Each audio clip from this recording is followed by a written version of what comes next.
Ya, mari kita bersikap kembali seraya dengan kesungguhan hati.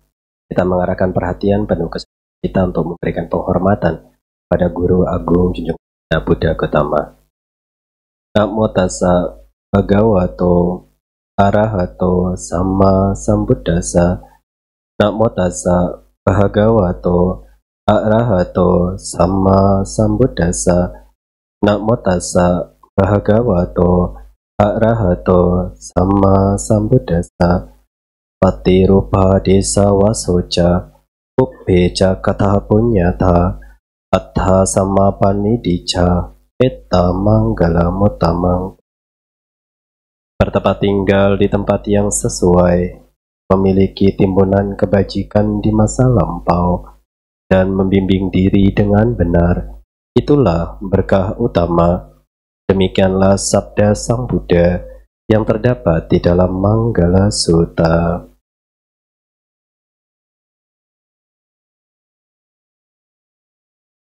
Pimpinan Puja Bakti yang saya hormati, pembawa acara, Rama Ramani, Ibu, Bapak, Saudara-saudari sekalian, selamat pagi semuanya. Selamat pagi semuanya. Terpujilah Sang Buddha, Namo Buddhaya. Semua masih semangat?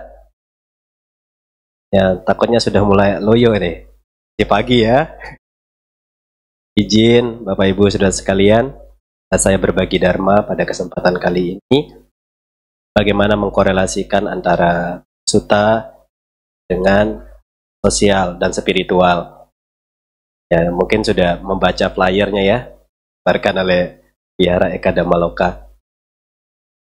Nah, seperti yang di awal saya mengutip dari bagian Manggala Sutta, nah tentu kita sebagai makhluk sosial, tempat tinggal itu juga menentukan bagaimana perkembangan spiritual seseorang. Jadi, tatkala lingkungan itu mendukung, maka pertumbuhan praktek spiritual seseorang ya bisa dikatakan cepat berkembang. Akan tetapi, jikalau memang suatu kondisi sosial tidak mendukung, nah disitulah praktek dharma yang dipelajari sejauh ini, sejauh mana ia bisa praktekkan untuk tumbuh dan berkembang. Nah, sebab kalau kita melihat secara realita, terkadang kan kenyataan tidak melulu sesuai dengan harapan Anda, toh? Benar tidak? Terkadang kita dihadapkan dengan lingkungan yang toksik mungkin, kemudian rekan kerja yang tidak sesuai harapan kita, lingkungan sosial yang terkadang bukan malah menenangkan tapi menegangkan. Nah, disitulah bagaimana praktek-praktek spiritual berupa kita menumbuhkan khanti, kesabaran, kita menumbuhkan wirya, semangat dalam melewati realita yang terjadi itu. Nah, maka ada beberapa sutta yang menjadi pedoman kita, yang menjadi suatu pegangan dalam praktek kita dalam kehidupan sehari-hari. Praktek dasar saja, kalau Bapak Ibu, Saudara-saudari sekalian mengikuti kursus dasar agama Buddha KDAB ya, Tigalawada Sutta itu menjadi materi pokok tidak? Siapa di sini yang sudah ikut KDAB sebanyak 3 kali? 2 kali? 1 kali? Loh, kok baru 1 kali nih?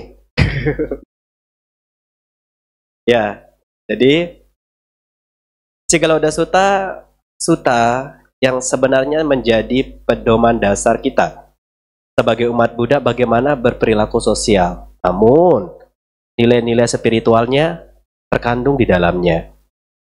Maka kalau Bapak Ibu Saudara sekalian membuka kitab suci Tipitaka bagian dari Digha Nikaya, Tigalawada Sutta ini terdapat dalam buku Digha Nikaya.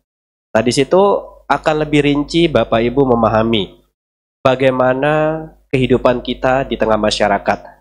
Kita akan dipertemukan dengan orang-orang yang sengaja menjadi sahabat kita, berkamuflase menjadi sahabat yang baik, datang pas lagi enak-enaknya, ditinggal pas lagi sengsara-sengsaranya. Kan ada demikian juga ya.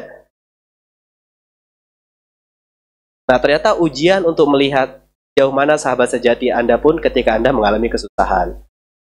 Ada tidak mereka ketika Anda mengalami kesusahan? Atau ketika Anda sedang jaya-jayanya, membuka toko baru, usaha baru datang nih. Karena apa? Karena ada suguhan, makanan, minuman. Tetapi begitu Anda mengalami kesulitan, ada tidak mereka bagi Anda? Nah, maka kehidupan sosial, jika Lauda Sutta itu nanti akan menjadi pedoman dasar kita sebagai umat Buddha, bagaimana juga menyikapi, memilah dan memilih seorang teman layak tidak kita jadikan seorang kalyanamita. Tentu di situ juga dilandasi atau dilatar belakangi dengan cerita pemuda Sigala. Itu suatu pesan dari orang tuanya sebelum beliau meninggal, minta agar Sigala ini melakukan penghormatan kepada 6 arah. Nah, ternyata itu dengan harapan ayahnya suatu ketika nanti sang Buddha atau murid-murid beliau melihat kebiasaan Sigala ini agar diberitahukan apa sebenarnya makna dari tujuan penghormatan itu.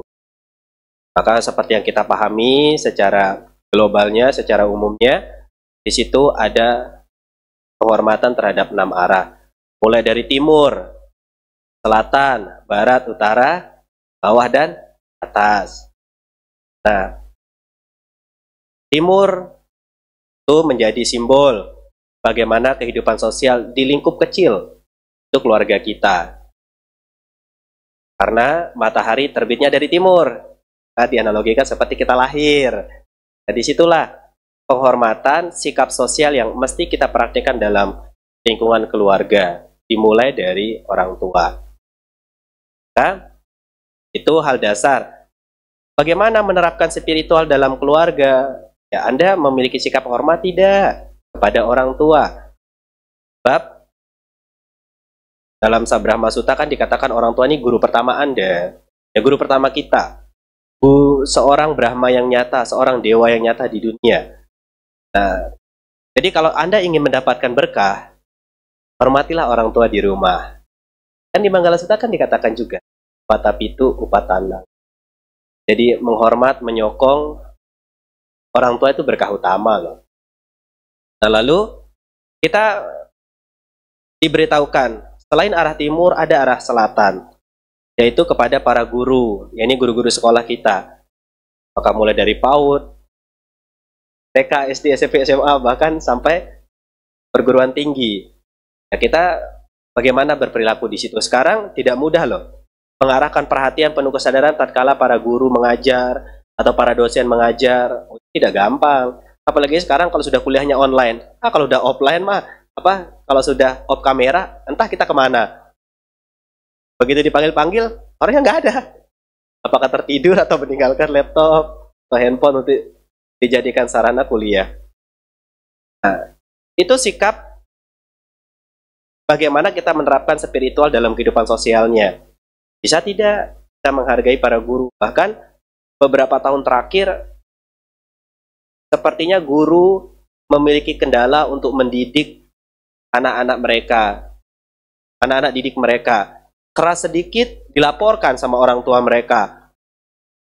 Jadi ada keterbatasan dalam artian pembatas-pembatas untuk yang harusnya guru ini harus tegas nih memberikan didikan, arahan, ternyata sedikit HAM yang berlaku kan. Oh, ini melanggar HAM ini, ya orang tua akhirnya menuntut. Bahkan tidak sedikit di berita-berita guru-guru juga menjadi korban. Demikian. Nah, maka kalau memang ingin anak Anda jadi pinter, jadi baik, ya jangan disekolahkan lah kalau memang Anda tidak mengikuti sistem aturan di sekolah tersebut. Kita harus belajar juga. Kita nih belajar Dharma. Mau tidak kita menerapkan pengetahuan spiritual ini, kita terapkan dalam kehidupan sosial. Oh, sekarang lingkupnya di sekolah nih. Bisa tidak Bapak Ibu dan sekalian mengarahkan bagaimana kalau kamu bertemu gurumu, bertemu lause begitu, hormat tidak? Itu kan dasarnya. Nah, lalu Kalau kita melihat lagi selain arah timur, selatan, arah barat, ini sudah hidup berkeluarga, menghormati anak dan istri atau anak dan suami, begitu ya. Sudah tidak Anda menerapkan hal tersebut? Atau dulu karena belum mendapatkan si dia ini prioritas, karena sudah dapat jadi formalitas? Kan kelihatannya sederhana, tapi kapan terakhir kali Anda memuji pasangan Anda sekarang? Tadi pagi siapa yang di antara pasangan nih, antara bapak atau ibu, saling menyapa lah. Pagi ma, pagi pak. Atau masih sapaan sayangnya? Sampai sekarang? Nah, itu kan seakan gimana? Maksudnya kita terapkan dong. Di dalam diri pribadi kita ini ada meta, ada cita kasih, ada karuna, belas kasih. Tentu di pagi hari kita harus mengawali, ya kendati pun memang mengawali hari itu dengan sarapan, jangan senyuman. Soalnya kalau nggak sarapan Anda bisa lemes toh. Tetapi kan salam Anda kepada pasangan itu sebuah nilai spiritual loh. Pagi, ya Pak ya, Bapak, pagi Pak, pagi Ma. Anda tersenyum. Anda sudah menerapkan meta di situ. Belas kasih di situ. Sederhana kan? Tapi sulit dilakukan ya. Jadi kita lihat sekarang di dalam lingkungan kecil ini juga penting. Maka beberapa tren yang saya lihat, beberapa tulisan, bahkan buku-buku yang hampir menjadi bestseller di Gramedia itu ada tulisan-tulisan terkadang mengenai hidup dalam keluarga. Ayah, ini arahnya kemana jika ibu tidak ada? Kan ada begitu bukunya ya. Sebab tidak sedikit juga anak-anak ini pulang itu tidak menemukan rumah. Maksudnya bagaimana? Rumah itu kan tidak melulu soal bangunan fisik, lantai 1, lantai 2 toh. Tetapi bagaimana sekarang perhatian Anda, komunikasi Anda dengan anak-anak? Karena jujur, semenjak adanya gadget, smartphone kan, seperti gaya komunikasi, interaksi kita dengan anak-anak ini terbatas kan?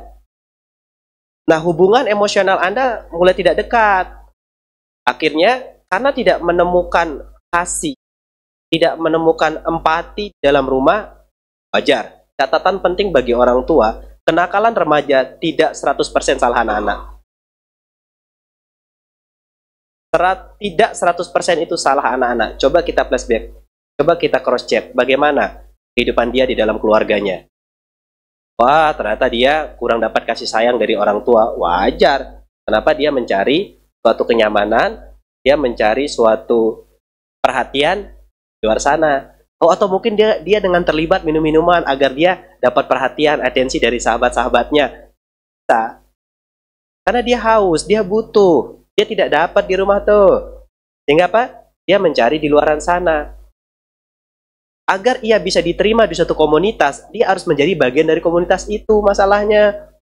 Nah, maka, sekarang bagaimana nilai spiritual itu Anda terapkan di dalam kehidupan sosial, dalam keluarga saja.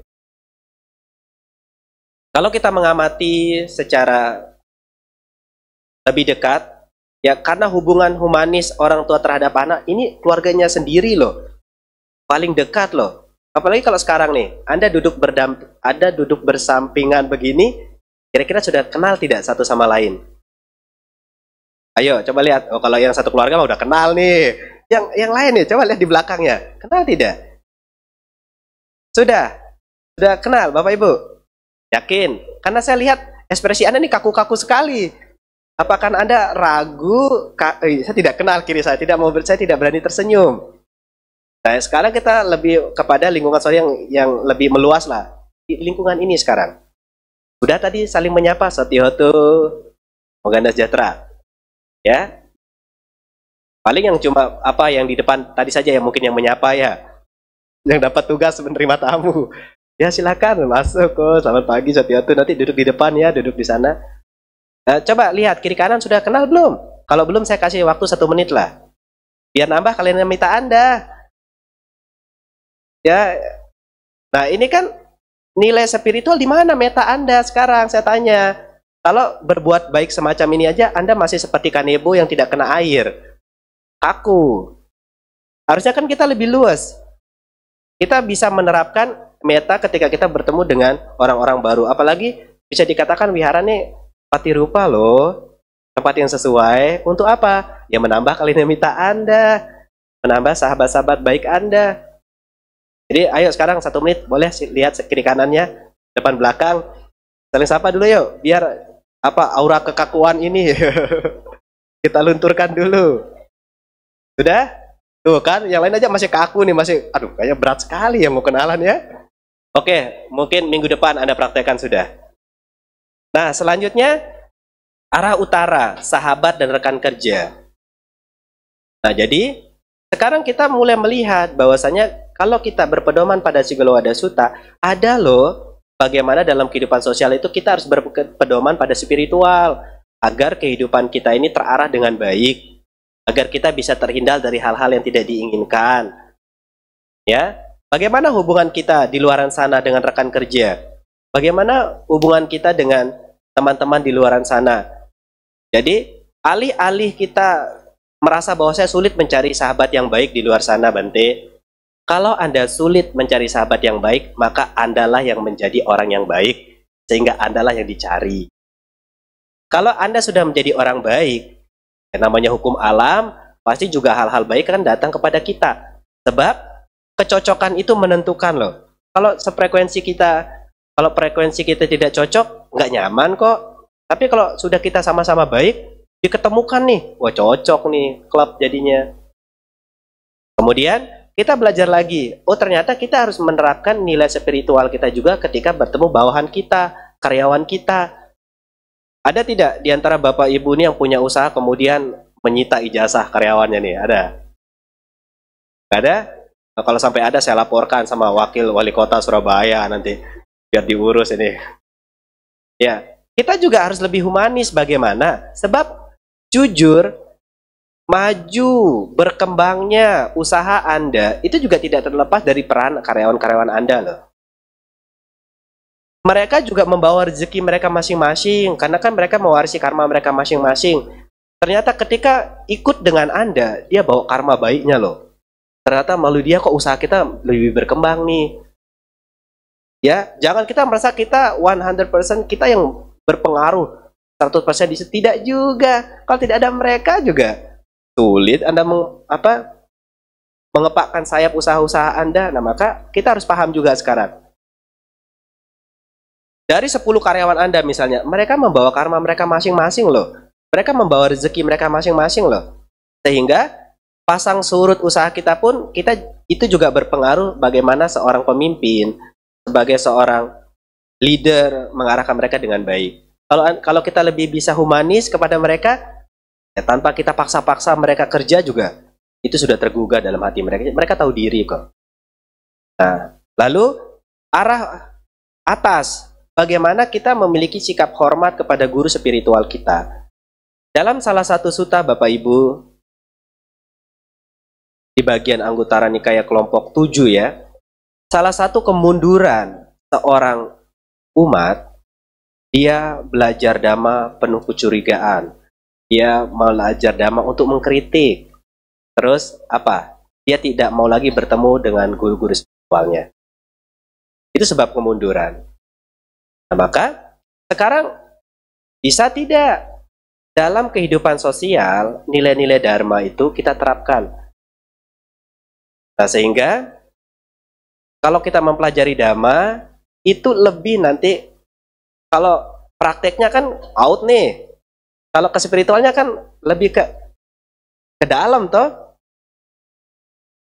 Bayangkan, oh Edaka punya program bagus. Meditasi banyak ada kan ya. Meditasi offline, bimbingan online, Mobo. Dulu mungkin ketika Bapak Ibu belum mengenal meditasi, kemarahannya mungkin meledak-meledak. Sedikit terbentur kehidupan sosial, mungkin emosional Anda mudah tersulut emosi. Anda mudah marah, tersinggung. Kayak kemarin tuh perjalanan saya benar-benar terjadi di depan mata saya. Perjalanan dari Bali ke Surabaya, satu keluarga marah-marah nih di dalam pesawatnya. Kita udah mendarat. Ada anak-anak, mungkin yang salah itu juga lah kalau kita tidak punya ketahanan dalam artian, cobalah mundur satu langkah gitu loh. Kita jangan sampai memposisikan diri menjadi korban atau bagaimana. Itu sempat otot-ototan tuh.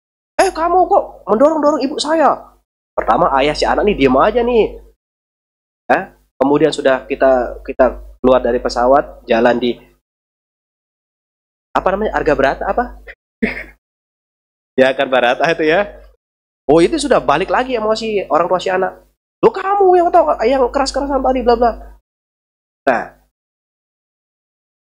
orang yang tidak mau mindful itu tidak mudah mengendalikan emosinya, Bapak Ibu. Percaya lah. Percaya apa tidak?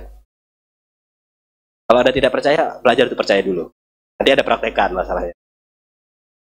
Kalau kita latihan mindful, Bapak Ibu, ya kita kan tahu kondisi seperti itu kan nggak mudah, butuh empati di situ. Kita nggak bisa, kita harus bisa dihargai, dihormati di tengah lingkungan seperti itu. Jadi kitalah yang harus berbenah. Jadi biar tidak jadi gesekan, biar tidak meledak-meledak. Nah di situ, maka saya katakan kalau Bapak Ibu sering buat latihan retret meditasi, jangan hanya membawa perhatian penuh kesadaran ketika Anda hanya duduk atau berjalan. Tetapi bawalah ketika Anda benar-benar hidup di tengah sosial. Maka kan tidak heran, sering retret, akan mungkin sering ikut weekend mindfulness di PDA, atau retret berapa hari di mana-mana. Tetapi kok di tengah kehidupan sosial, orang ini mudah tersinggung. Kok mudah sekali marah-marah. Nah, kan jadi pertanyaan toh, selama ini meditasinya benar apa tidak ini? Oh, setelah kita kaji, setelah kita mulai melakukan riset terhadap orang ini, nah ternyata mindful dia tidak dibawa ke dalam kehidupan sosialnya, hanya dibawa ketika duduk. Oh, bisa mengamati perasaan. Tapi harusnya kan kita bawa, harusnya manfaat dari praktek meditasi spiritual yang kita kembangkan itu kan termanifestasi dalam kehidupan sosial kita toh. Tumbuh berkembangnya cara sikap kita di tengah sosial itu cerminan kemajuan spiritual loh. Nah maka kita bisa untuk menerapkan hal itu semua. Lalu setelah kita tahu sekarang cara kita bagaimana si Garuda Sutta menjadi sikap saya untuk berperilaku dalam kehidupan sosial, menerapkan nilai-nilai spiritual. Tapi Anda harus menjaga loh. Memulai merawat dan menjaga. Nah, kalau Anda hanya memulai, tidak tahu cara merawat, tidak tahu cara menjaga, hubungan kita tidak harmonis juga rasanya ya. Nah, ternyata Sang Buddha juga perhatian sekali. Beliau juga mengajarkan salah satu sutta. Bagaimana agar di tengah kehidupan sosial kita ini, nilai-nilai spiritual ini kita tanamkan untuk menumbuh kembangkan, untuk merawat, untuk menjaga hubungan harmonis kita. Pernah mendengar nama sutanya adalah Sanggaha Sutta, Anggutara Nikaya kelompok 4, sutta ke-32. Pernah? Masa nggak pernah? Familiar sekali. Ada 4 hal. Ada 4 hal yang kita praktekkan nilai spiritual ini jika Anda ingin hidup harmonis, damai, bahagia dengan lingkungan. Baik itu di dalam keluarga, bermasyarakat, hal ini akan sangat-sangat bermanfaat jika Anda praktekkan. Ada 4 hal. Siapa yang bisa menjawab ini? Kalau bisa nanti dikasih door prize sama panitia. Pengurus ziarah. Apa 4 hal itu? Yang pertama, kita harus menerapkan, mempraktekkan nilai spiritual, yaitu adalah pemberian. Dana, biawaca, atacarya, samanatata. Jadi 4 hal ini loh, ingat-ingat ya. Nanti kayaknya keluar di ujian akhir nanti, bulan terakhir. Semoga ada program tiap wihara itu ada evaluasi umatnya. Di minggu pertama ceramah tentang apa, jadi kan ketahuan nih. Ya, dari pemberian. Ada satu cerita Bapak Ibu, di tengah hidup sosial, terkadang kan kita punya mindset lebih baik menjadi pemberi daripada penerima kan? Woi, saking saya belajar spiritual, Bante, saya tidak mau sebagai seorang penerima. Lebih baik saya tangan di atas daripada tangan di bawah. Sekarang saya tanya, Anda setuju dengan statement itu? Ayo, lebih baik saya tangan di atas daripada saya tangan di bawah. Kita selalu memposisikan diri sebagai seorang pemberi. Maka begitu kita sebagai seorang penerima, kayaknya nggak enak lah. Terima kasih. Pernah begitu? Karena kita sudah fanatik sekali. Saya ini harus jadi pemberi, nggak mau jadi penerima. Begitu Anda sesekali waktu diposisikan sebagai penerima, rasanya nggak usah lah, nggak enak, nggak usah. Terima kasih. Tanpa Anda menerima pemberian orang lain. Ada yang begitu? Kalau tidak ada yang begitu, berarti begini semua ya. Nah, ternyata Bapak Ibu, ada satu catatan indah sekali dari sahabat saya. Asik, saya punya sahabat loh. Nanti mungkin bisa lihat di Instagram beliau. Namanya Yasa Singgi. Ada yang kenal beliau nggak? Oh, kalau generasi-generasi muda ini pasti banyak yang kenal lah. Dia salah satu teman ya, saya ketemu beberapa bulan yang lalu lah. Kemudian kemarin terakhir, saya juga kan, bukan kemarin lah tepatnya ya, saya diantar oleh orang Karaka lah. Bali, kita perjalanan dari Vihara ke bandara. Beliau menceritakan juga. Akhirnya saya mendengar dengan seksama dong mengenai pemberian ya. Ini kan nilai spiritual dengan sosialnya. Biar sederhana lah ya, biar kita bisa pahami ya. Nah, saya begini Bante, kan orang selalu memposisikan dia sebagai pemberi, tidak mau jadi penerima. Saya ingat-ingat, kayaknya saya pernah dengar kata-kata ini. Dia ceritakan, coba bagaimana maksudnya Pak, gimana? Beliau jelaskan, bla bla segala macam. Oke, saya ingat nih, saya buka Instagram saya dulu. Saya lihat, oh sama Pak. Ini ada teman saya, dia tulis tentang begitu. Bayangkan, ketika kita hanya memposisikan diri sebagai pemberi, lalu Anda menolak sebagai posisi seorang penerima, bagaimana rasanya Anda sebagai seorang pemberi ketika pemberian Anda diterima? Bahagia tidak?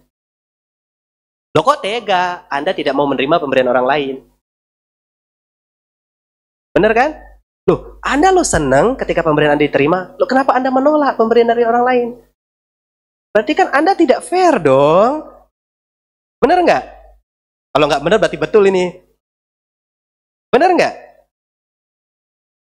Ternyata kita benar jarang menganalisa loh. Iya, kita ini senang sekali dalam memberi. Tapi kok ketika kita diberi, kita seakan-akan, nggak usah lah, nggak enak. Kayaknya, karena mungkin sudah mindsetnya lebih baik sebagai seorang pemberi daripada penerima. Tetapi Anda, ibaratnya apa ya, menolak kondisi si pemberi ini bisa bahagia seperti yang Anda rasakan. Buktinya kita senang sekali ketika kita sekedar minuman lah, kita berikan diterima. Rasanya itu nggak bisa tercerminkan dengan kata-kata. Lo giliran orang mau kasih Anda, sungkan, gak usah, terima kasih. Padahal dia ingin merasakan energi kebahagiaan itu loh.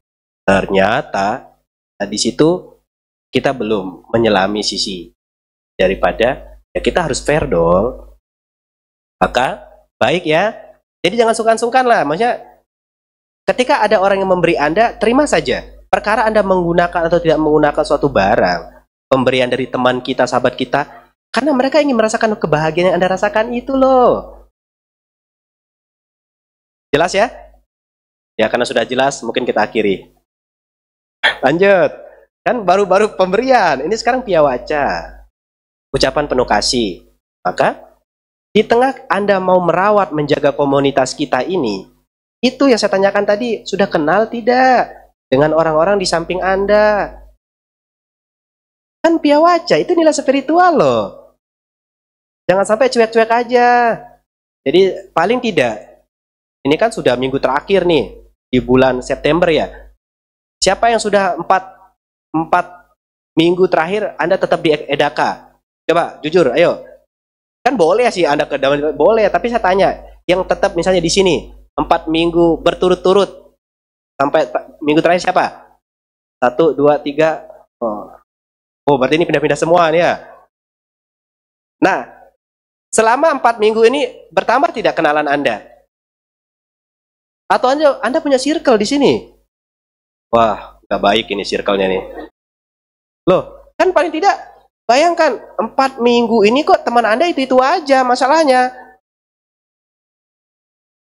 Di mana Meta, di mana Karuna, di mana Mudita?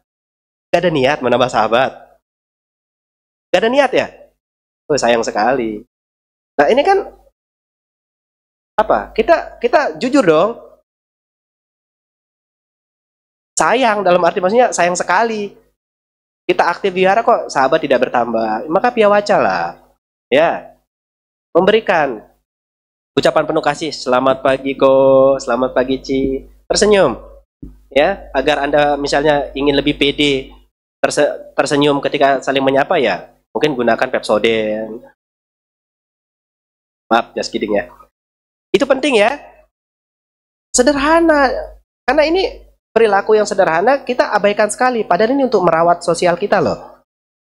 Sesama kalian amita aja kita cuek, apalagi nanti lebih luas lagi kita bertemu di mana dengan orang siapa. Ya. Lalu yang ketiga dengan perilaku murah hati, atacaria. Boleh, Anda, ayo silakan duduk di sini. Oh, kan sudah ketemu tadi ya di bawah misalnya. Kita mempersilahkan, ayo duduk dekat saya. Ya. Ini untung nih, ini keisi di depan. Biasa ada beberapa wihara angker sekali duduk di depan ini. Biasanya kosong. Oh, mungkin memang niat baik para umatnya untuk para leluhur duduk di depan. Tapi penting loh. Jadi, ayo, ya kamu silakan duduk di depan. Kita duduk di samping saya. Apa? Perilakunya murah hati, ya. Nah, ini kan penting. Lalu yang keempat adalah tidak membeda-bedakan. Jadi kita sudah punya sahabat, ada sahabat baru. Anggap seperti sahabat kita juga, kendati pun kita Bapak Ibu ya, tidak lahir di orang tua yang sama, tetapi kita akan satu keluarga di dalam Buddhis toh. Ya, mau tidak kita satu keluarga di dalam Dhamma? Ya, yang mau cuma 50-50-nya nggak mau. Harus ya. Nah, disitulah sekarang itu pertanyaannya. Nilai spiritual itu sejauh Anda belajar Dhamma itu kan jadi PR bagi Anda sekarang. Ya bagi kita ya. PR dong. Saya sudah belajar banyak Dhamma ini, tetapi hanya berhenti di dalam diri saya. Harus Anda tumbuh kembangkan. Belajar Guru Agung Buddha, apakah beliau hanya berhenti ketika mencapai penerangan sempurna? Kan tidak. Beliau juga berdasarkan belas kasih beliau mengajarkan Dhamma itu loh. Beliau praktekkan di dalam kehidupan sosial. Beliau praktekkan bagaimana juga memperhatikan kesejahteraan, kebahagiaan para perumah tangga. Jadi hal-hal ini ya perlu Anda juga praktikkan ya. Nah, sekarang kita itu di kehidupan sosial, tetapi ada nilai spiritualnya ya. Nah, lalu sekarang apa yang menjadi jembatan yang nyata sekali yang menghubungkan antara spiritual dan sosial? Jadi kata-kata hari ini ya, mungkin nanti bisa jadi quote ya. Spiritual berperan sebagai motivasi dalam menyempurnakan tindakan sosial. Spiritual itu sangat-sangat berperan sebagai jembatan, ya, sebagai jembatan untuk menyempurnakan tindakan sosial kita. Apa itu? Pelayanan. Saya dengan penuh kesadaran mengapresiasi kegiatan Wihara Edaka, guys. Itu bukti cinta, itu bukti belas kasih. Nilai spiritual yang diwujudkan dalam tindakan nyata berupa pelayanan. Nanti juga kami mau pelayanan setelah makan siang. Di situ kan kami menerapkan nilai spiritual itu. Bagaimana kita ada untuk mereka. Bahkan jujur, kemarin juga saya mengambil hikmah cerita kesaksian dari seorang umat di sini. Saya ceritakan juga di Bali. Bahwa dia mendapatkan manfaat dari pelayanan itu. Masih ingat kan pas kita ulang tahun guys kemarin? Kalau nggak ingat berarti nggak datang. Ya itu kan menjadi bukti bahwa pemberian dana itu jembatan yang nyata loh. Maka kemarin saya juga sempat ditanya oleh seorang Rama Pandita, Bante, kalau kita berbicara keyakinan itu mungkin mudah sekali Bante, teorinya banyak. Tapi untuk meyakinkan umat ini loh, dia mau ke wihara itu susah. Oh itu statement beliau. Saya balik dong. Romo, ketika umatnya sakit, Romo ada tidak? Ya. Oh, sudah tahu jawabannya kan? Berarti kita minus di pelayanan. Ya kan? Nah, tapi kalau di sini, ya ini bukan menyombongkan, tapi realita loh. Kita harus berani show up ini. Kesaksian masalah ini. Dari pelayanan, Orang itu kan disentuh perasaannya kan, hatinya. Oh, ketika saya susah nih, mereka ada untuk saya. Jadi nggak perlu Anda broadcast 2, 3 kali, 4 sampai 10 kali dia harus datang ke wihara. Dia udah tergerak sendiri. Ya, nah itulah pentingnya. Nah, maka untuk kita apresiasi guys, kita tepuk tangan dulu lah ya, biar nggak ngantuk nih. Tepuk tangan dulu nih. Ya, itulah. Oh, dari nilai spiritual yang sederhana itu melalui pemberian. Jadi kan memberi tidak melulu soal materi toh. Kita ada untuk mereka. Itulah bukti nyata. Sabi sata bawantu sukitata, semoga semua makhluk berbahagia. Ada tidak kita untuk mereka? Jangan sampai nanti udah tahu kalian mitanya menderita, Anda tutup mata masalahnya. Ya. Bayang kita di sini bisa melakukan pelayanan di rumah sakit, ikut. Kita bisa melakukan ikut pelayanan di rumah duka. Karena itu juga sebagai pelajaran bagi kita kan. Benar tidak mengembangkan meta cinta kasih. Benar tidak mengembangkan karuna. Hadirnya kita di tengah sosial itu kan menjadi tolak ukur sebenarnya. Disitulah sejauh mana kita mengembangkan meta karuna dan empati itu. Oh, saya turut berbelasungkawa atas kepergian si A si B, tapi nggak pernah nongol di rumah duka. Itu empati hanya dalam bentuk bisa dikatakan halusinasi lah ya. Dia nggak mau buktikan nyata nih. Empati boleh, aksi dong. Benar nggak? Ya karena ya sebagai penutup lah, karena waktu juga tidak banyak. Saya masih ingat ceramah dari biku senior saya. Mungkin masih ingat ya. Mungkin bulan lalu ya, kita kan sempat pergi ke rumah duka. Beliau menyampaikan, ada 3 hal kebajikan yang kita lakukan ketika kita melakukan pelayanan di rumah duka. Ada yang masih ingat tidak? Utama yang ikut kemarin ya. Itu ada 3 hal Bapak Ibu. Jadi sebagai penutup bagaimana sih sosial dengan spiritual ya. Ketika kita ke rumah duka, pertama, kita melakukan perbuatan baik untuk memberikan penghiburan, memberikan semangat kepada keluarga yang ditinggalkan. Benar kan? Kita nggak butuh banyak kata-kata, cukup hadir di situ saja. Wah, dia ada loh untuk saya. Dia mau, dia ikut berbuat baik ketika saya sedang kehilangan. Itu satu, kita memberikan penguat, penghiburan kepada keluarga ditinggal. Kedua, kita melakukan pelimpahan jasa untuk orang yang meninggal, ya kan? Kita kan baca parita. Kemudian ada satu sesi momen di mana kita berbagi jasa itu terkhusus kepada mendiang. Yang ketiga, kita berbuat baik kepada kompak dong jawabnya, kepada diri sendiri, kan mengingatkan kita. Ayo, jangan jumawa Bapak Ibu. Syarat mati itu tidak harus tua loh. Benar nggak? Syarat meninggal itu tidak harus sakit. Kemarin loh Bante, kami baru ngopi bareng. Lah malamnya pergi. Nah, jadi karena sejauh ini Bapak Ibu, saya selalu ingatkan, kita belum punya aplikasi untuk mengingat, untuk melihat kuota kehidupan kita. Mungkin nanti Kresna jadi salah satu pencipta aplikasi ya. Kan nggak punya kita. Justru disitulah kita mengingatkan diri kita. Oh, sekarang saya membaca parita, entah bulan depan, tahun depan, saya yang akan dibacakan parita. Menerima, melihat kematian sebagai bagian dari kehidupan, kita akan lebih menghargai kehidupan kita Bapak Ibu. Menghargai kebersamaan Anda dengan keluarga, menghargai kebersamaan Anda dengan sahabat-sahabat Anda. Begitu. Nah, maka kesimpulannya ya, dalam uraian ceramah singkat pada kesempatan pagi hari ini, etika, pedoman, hidup bersosial, peganglah Sigalodha Sutta Bapak Ibu. Peganglah. Atau Anda butuh diperinkan biar bisa ditempel di rumah. Bagaimana kewajiban orang tua kepada anak-anak kepada orang tua. Sebab itu dasar sekali tapi tidak banyak orang yang ketahui masalah.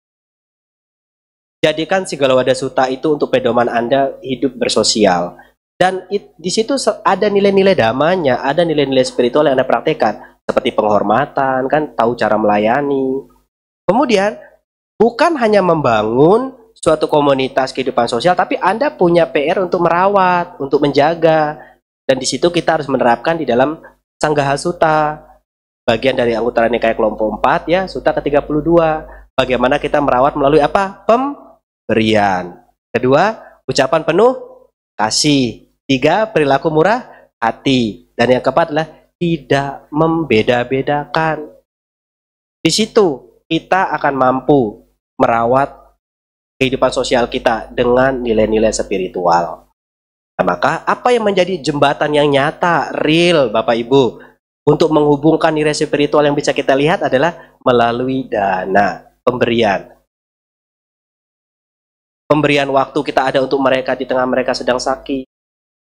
Adanya kita ketika teman-teman klien kita sedang berduka, itu penting.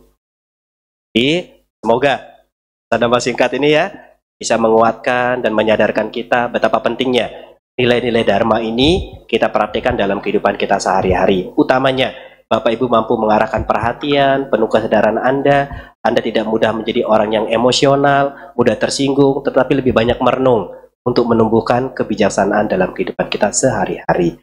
Sabe sata bawantu sukitata, semoga semua makhluk berbahagia. Sadu, sadu, sadu.